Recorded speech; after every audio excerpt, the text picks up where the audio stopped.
नमस्कार, NMF news पर आप सभी का बहुत स्वागत। मैं हूं आपके साथ अभिषेक पुंडीर। 24 नवंबर के दिन संभल में जो कुछ हुआ उसका नतीजा सबने देखा। किस तरीके से संभल में मस्जिद के सर्वे के दौरान हिंसा भड़की, 4 लोगों की जिसमें मौत हो गई, 2 दर्जन से ज्यादा पुलिस वाले भी घायल हुए। उसी वक्त से संभल लगातार सुर्खियों में बना हुआ है। उसके बाद अमेरिका या फिर पाकिस्तान में बने हुए कारतूस बरामद होना हो या फिर और तमाम तरह की चीजें संभल में होना हो, लेकिन अब एक नए विवाद ने संभल में जन्म ले लिया है। जियाउर रहमान बर्क जो संभल से सपा के सांसद हैं, उनके ऊपर ये जो 24 नवंबर के दिन हिंसा हुई थी उसको लेकर भी पुलिस की तरफ से 2 एफआईआर दर्ज की गई हैं, लेकिन अब उनके घर पर भी बुलडोजर चलने की नौबत आ गई है। क्यों आ गई है? क्योंकि उनका जो घर है, ऐसा कहना है अथॉरिटीज का कि उनका घर बिना नक्शा पास करवाए बनाया गया था। उनके घर पर जब संभल में ये विवाद हुआ, उसके बाद हम संभल कवर करने के लिए गए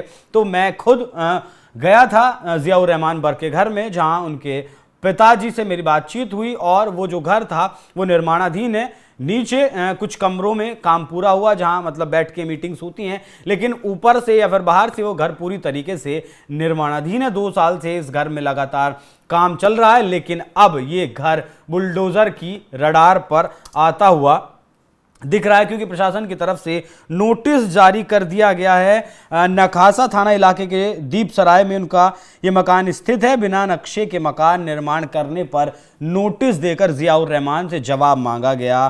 सांसद बर्क पर उत्तर प्रदेश में regulation of building operation act 1958 के उल्लंघन का आरोप लगा। इसके तहत निर्माण कार्य नहीं रोकने पर 10,000 रुपये जुर्माना और सजा का भी प्रावधान है।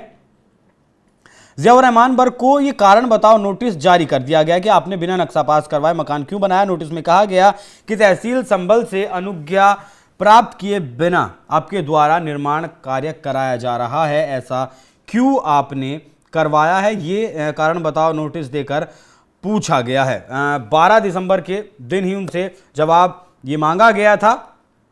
5 दिसंबर को ये नोटिस जारी किया गया था, लेकिन अभी तक ऐसी कोई खबर सामने नहीं आई है कि उन्होंने इसका जवाब नोटिस का दिया है या नहीं दिया है। लेकिन हाँ, बुलडोजर एक्शन पर तीखी प्रतिक्रिया जरूर सामने आई है।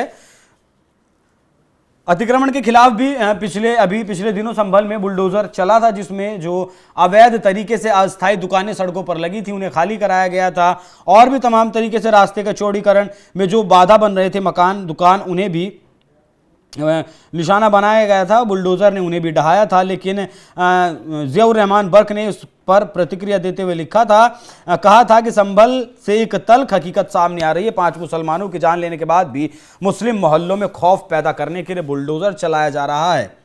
इंसाफ दिलाने के बजाय मुसलमानों को शक की बुनियाद पर जेलों में डाला जा रहा है और उन पर बेबुनियाद इल्जामात लगाए जा रहे हैं। नया मामला अब खुद सपा सांसद से जुड़ा हुआ है। वो अपने मकान का निर्माण बिना नक्शा पास करवा रहे थे। अब देखना दिलचस्प होगा कि प्रशासन पहले भी जो अवैध निर्माण है संभल में लगातार उनकी निशानदेही कर रहा है, उन पर लगातार लाल निशान लगा रहा है, और अब खुद जियाउर रहमान बर्क जो सपा सांसद हैं संभल के, हालांकि इनके ऊपर आरोप भी लगा था कि 24 नवंबर में जब सर्वे टीम सर्वे करने के लिए पहुंची थी, उससे पहले जो जुमे की नमाज हुई थी वो 22 तारीख में हुई थी शायद, और उस दौरान उन्होंने कहा था कि हम इस देश के मालिक हैं, मस्जिद को हमें सुरक्षित रखना है, मस्जिद की हमें सुरक्षा करनी होगी। आरोप ऐसे भी लगे कि जो मौजूदा विधायक हैं उनके बेटे भी इस हिंसा की जो भीड़ थी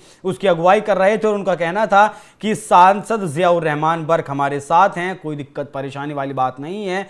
उसके बाद वो पत्थरबाजी हुई, फायरिंग हुई, गोलियां पुलिस के ऊपर चलाई गई।